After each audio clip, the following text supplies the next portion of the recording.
Y ahora presentamos el microcultural Referencia Histórica con el doctor Jorge Colautti. Buenas tardes. Jorge, bienvenido. ¿Cómo te va? ¿Cómo estás? Bien.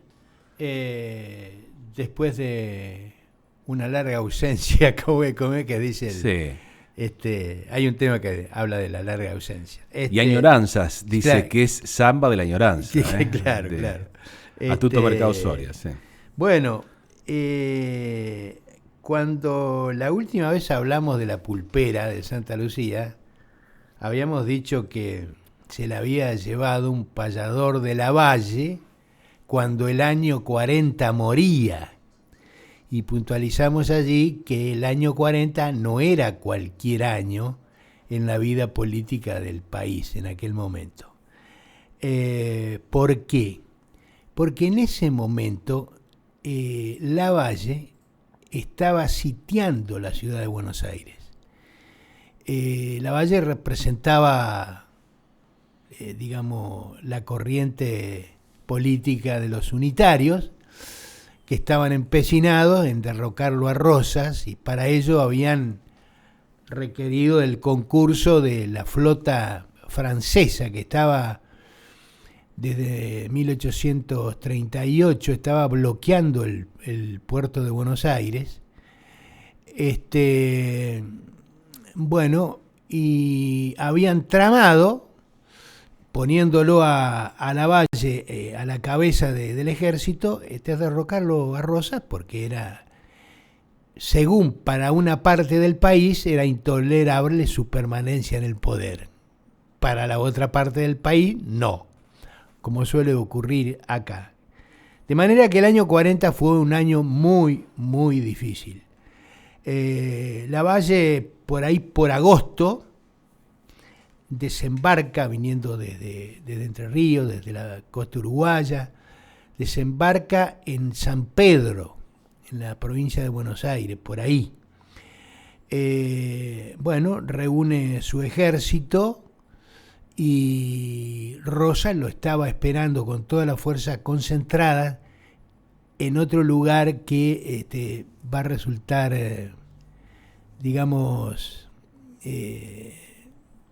conocido por nosotros, Santos Lugares, donde lo fusilaron a Camila y al cura O'Gorman, en Santos Lugares.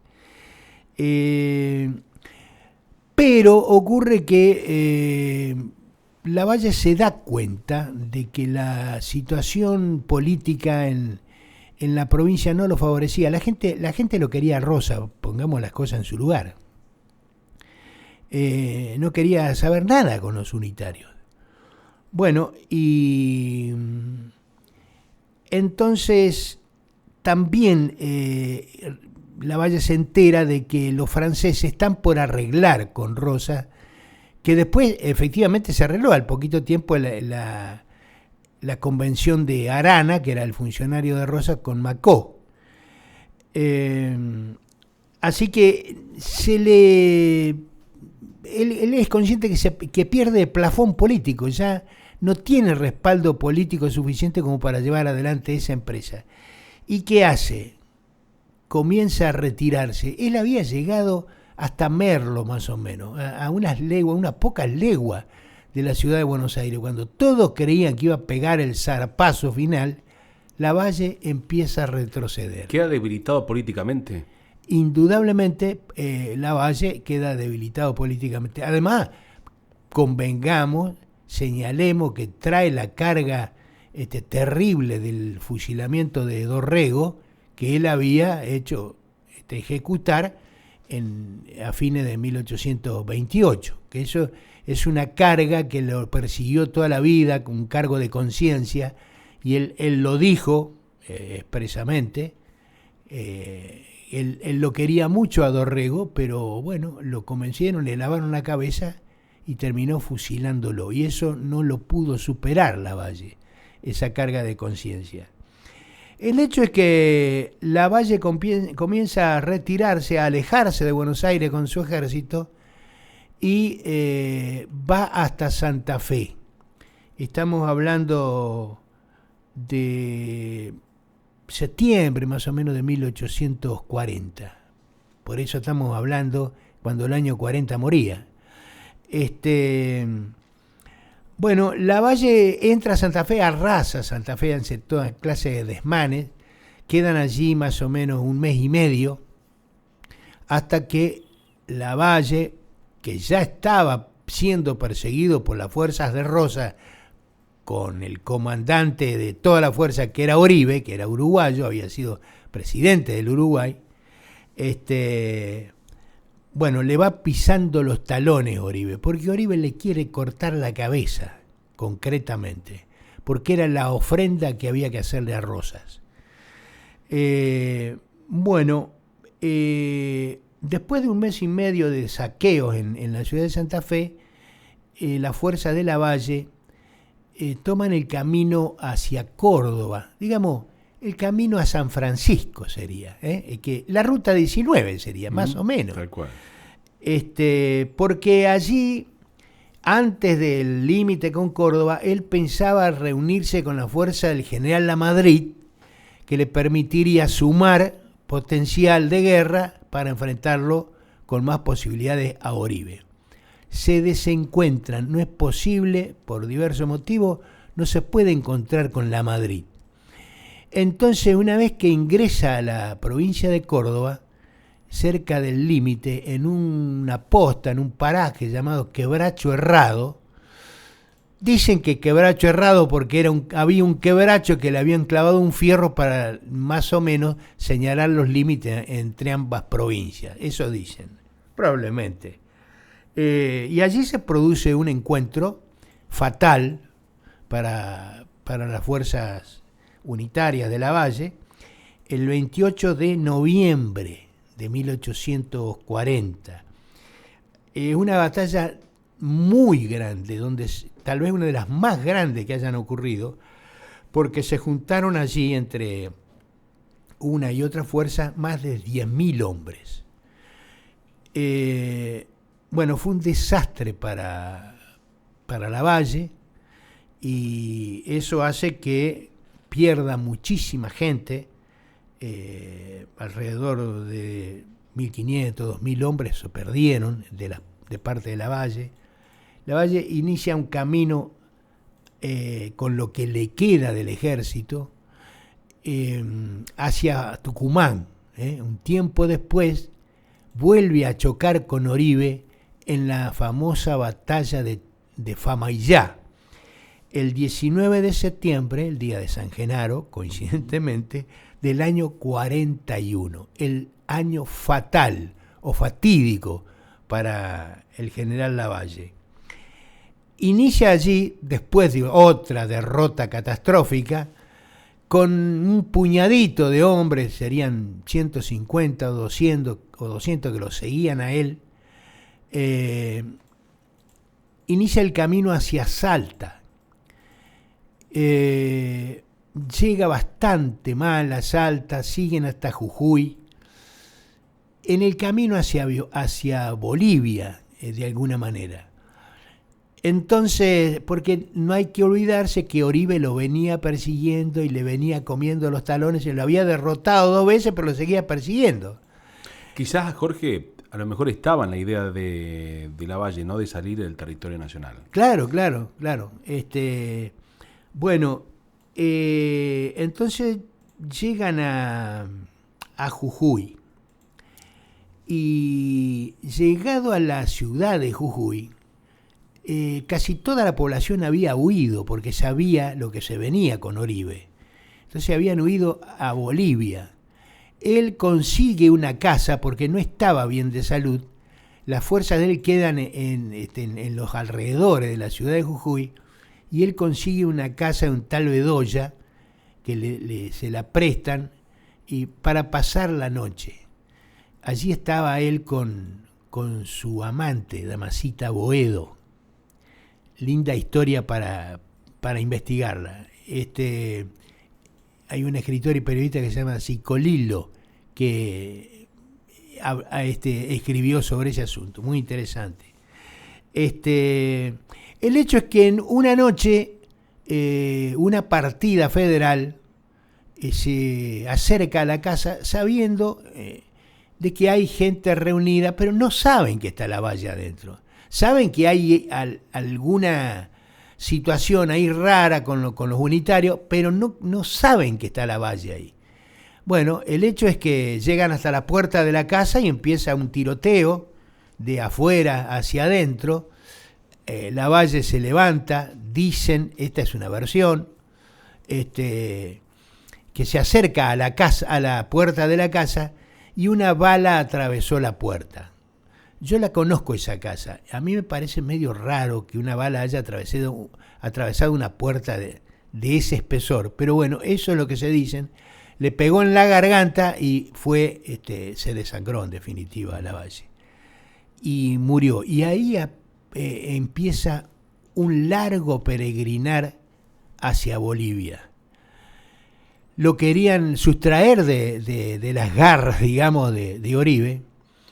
Entonces inmediatamente lo cargaron en un caballo, lo envolvieron en un poncho celeste, que era la divisa de los unitarios, y partieron ese puñadito de soldados hacia Bolivia, perseguido por Oribe.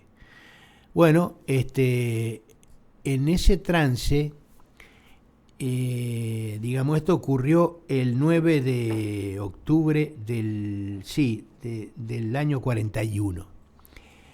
Estamos en verano, entonces, o primavera.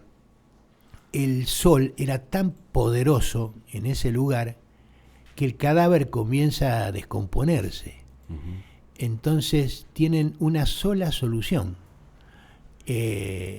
No podían dejarlo, no lo podían enterrar, porque eso Oribe de alguna manera lo iba a detectar. Entonces se lo tienen que llevar del otro lado de la frontera. Cuando llegan a Guacalera, es un pueblito que está al norte de Jujuy, unos 30 kilómetros antes de llegar a Humahuaca, si no me equivoco, pero por ahí anda. Sí, de Humahuaca. Está a unos...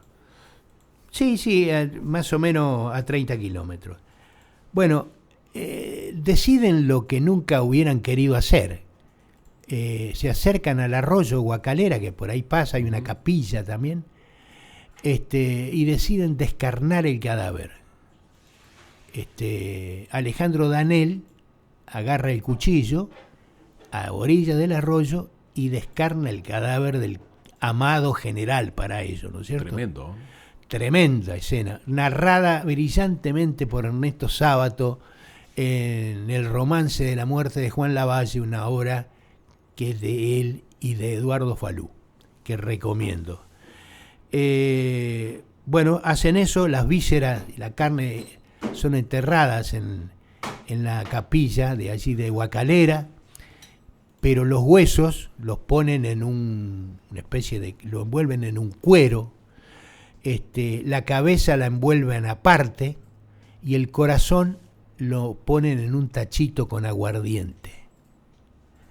Y así, con esos restos de Lavalle, siguen viaje, siempre acosado por la presencia de Oribe, que quería quedarse con la cabeza y ofrecérsela a Rosas. Otro detalle, por ahí por Guacalera pasa el trópico de Capricornio. El que vaya a Guacalera va a ver un monolito del trópico de Capricornio y también la referencia histórica, que cuando le pusimos referencia histórica a este micro, pensé en esa referencia histórica, de un cartel celeste con letras blancas, donde dice que allí fue descarnado el cadáver del general Lavalle. Bueno, finalmente llegan a Bolivia y bueno, después esos restos siguen más adelante, por supuesto, siguen viaje hacia Chile y de Chile van a Buenos Aires. El que conoce el cementerio de la Recoleta se va a encontrar con una sorpresa, si es que no tiene un guía que se lo diga. Está el panteón de Lavalle y a pocos metros está el panteón de Dorrego.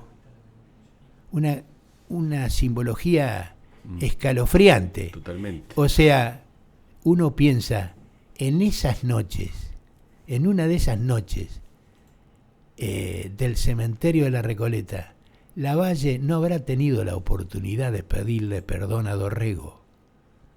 Digo, una imaginación, una especie de desvarío.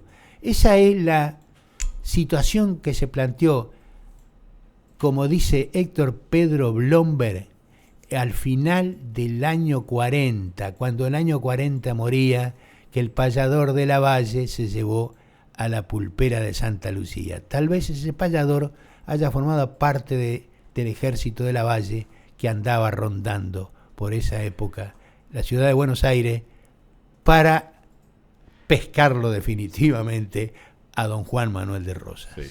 Ahora, dos cosas desde el punto de vista quizás político, algo sociológico también, ¿no? Más allá de los espacios políticos o pensamientos políticos que uno y otro pensaban, en el caso de Lavalle, como así también de Rosas. Rosas más afincado en ese poder federal, ¿cierto? Por fuera de lo que es la ciudad de Buenos Aires y más en la provincia, como en distintas partes de lo que es el país y las provincias. Y algo mucho más centralista en el caso de Lavalle, ¿no? Con esa figura bien unitaria. Pero sí, fíjate vos, en el caso que bien hacías referencia vos, casi pide la ayuda, ¿cierto?, a esa fuerza extranjera que por allí andaba merodeando, ¿cierto?, en pos para combatir a otra persona que formaba parte, obviamente, no solamente del territorio y ese sentimiento de patria más allá de las diferencias políticas. Sí, es una cosa que si figurado un Estado ya consolidado con una Constitución hubiese representado quizás una especie de delito muy fuerte. En ese momento Rosas estaba encargado de las relaciones exteriores de la Confederación. No había un Estado argentino, era un conjunto de provincias. Y Lavalle lo que era, alguien dijo que era la espada sin cabeza, un gran guerrero, un gran soldado, que prestó servicios extraordinarios a la patria, siempre pegado a la figura de San Martín. Pero Lavalle tenía ese problema de dejarse manejar, le lavaron la cabeza y lo mandaron al frente. En una operación bastante fea, porque unirse con el extranjero para voltear un gobernante interno, digamos, eso por ahí también el reconocimiento a Rosas del tratamiento que hizo con esos intentos, tanto de los franceses como después la alianza anglo-francesa posteriormente, en defensa de la soberanía. Ahí está. Bueno, y Lavalle representó el odio encarnizado de la otra parte, que eran los unitarios, porque no podemos caer en la simpleza de decir que Rosas fue el inventor de la violencia de aquella época. Claro. Era otra cosa mucho más amplia y mucho más profunda que la sola voluntad de Rosas. Bien. ¿Te parece si lo invitamos junto a Cami a esta persona que seguramente debe estar con el oído bien puesto en esta conversación? Es corondino, es corajudo y me lo presenta. Por supuesto, nos vamos a Coronda. Lo presentamos a Rodolfo Pipo Rodríguez. ¡Qué lindo momento el pase! Que hacemos cada tarde mientras el fueguito arde y un nuevo programa nace. Cada espacio con su clase, cada bracero su calor. Y donde nadie es el mejor y la radio nuestro templo, siguiendo siempre el ejemplo de Colautti, el profesor. Gracias. Como siempre, el hombre muy considerado con usted. Gracias, gracias. Sinceramente. ¿Qué tal, Pipo? ¿Cómo te va? Diciendo antes que empiece a hablar este señor corondino, diciendo, nadie es el mejor. No es así, Pipo. Acá usted y yo somos los mejores. Usted habló de cierto decorado la vez pasada. Qué bárbaro. Si usted me dice, señor, le agradezco el homenaje. Mas soy gaucho entre el gauchaje y soy nadie entre los sabios, y son para mí los agravios que le hagan al paisanaje. Firmado Atahualpa Yupanqui, el payador perseguido. Qué grande. Y con la voz del Turco Cafrune, por supuesto. ¿Y sí? Qué bárbaro. Y sí, señor. Bueno, ¿cómo les va? Buenas Bien, tardes. Pipo, Muy bien. ¿cómo va? Hola, Pipo. ¿Todo bien? Muy bien. Bien, todo bien. Linda tarde, lindo sol, linda temperatura. Está lindo para los mates y para la radio. Claro. Los De mates bien. y la radio es la fórmula perfecta en las tardes de la patria. Así Sí. que escuchándolo al profesor, esas cosas que cuenta, el programa de Andrés, de Camila, todo bien, todo lindo. Así que estoy cargando las pilas, llenándome de buena energía, de buena Bien, vibra bien. para arrancar en un ratito después del boletín nuestro musical. Bien, ¿está todo en orden por acá, don Pipo? No. Ah, bueno. Ah, usted le No, llamó la no, atención lo que ha venimos- ocurrido en estos últimos días. No Está sé. un poco, la sensibilidad está a No, flor de nunca está piel. en orden. Está a flor de piel y me parece nunca tan grande como en este tiempo. Yo me fui preocupado hace Y 15 días de acá. Me acuerdo. Bueno, preocúpese más todavía porque ah. se vienen tempestades. Estamos en la calma que precede a la tempestad Rodarán cabezas, descarnaremos gente. y la expondremos en una pica en la plaza pública. No, ahí nomás en la vereda. la vamos a tirar ahí, en la vereda. Ahí en la garita, en la garita Sí. del colectivo que está ahí en la puerta, ahí la vamos Sí. a colgar de los pelos, Sí. vamos a colgar 3 o Sí, 4. que si te quedás abajo de la garita, el sol te agarra lo mismo y si llueve, igual te mojas. Sí, el tema es que por acá no pasó ningún colectivo, así que fíjese con la importancia de la garita esa. Chicos, bueno, no les robo más tiempo. Hermoso como siempre, todo lindo, prestándole oreja al profe y a lo que dicen. Así que ya son las 4 de la tarde, Muy antes bien. de que el divertido y la innombrable pongan el grito en claro. el cielo. Me hago mutis por el foro y espero mi turno. Muy bien. Bien, querido. Un Muy abrazo, don perfecto. Pipo. Todo dicho, simplificado y contundente. Sí, sí, como Sí, tiene que ser. Seguro. Cortito como viraje de laucha. Claro, como Sí. frenada de bicicleta. Sí, como patadita de cerdo, una cosa así. Bueno, Pipo, abrazo grande. Chau, Pipo. Chao, hasta mañana. Bueno, Doc, ¿qué le puedo decir? Gracias por ser parte, como siempre, cada jueves con la referencia histórica de esta primera tarde. El agradecido soy yo. Encantado que me hayan visto, dijo mi suegra. Decía. Muy bien. Gracias, Jorge, gracias a por usted. compartir con nosotros.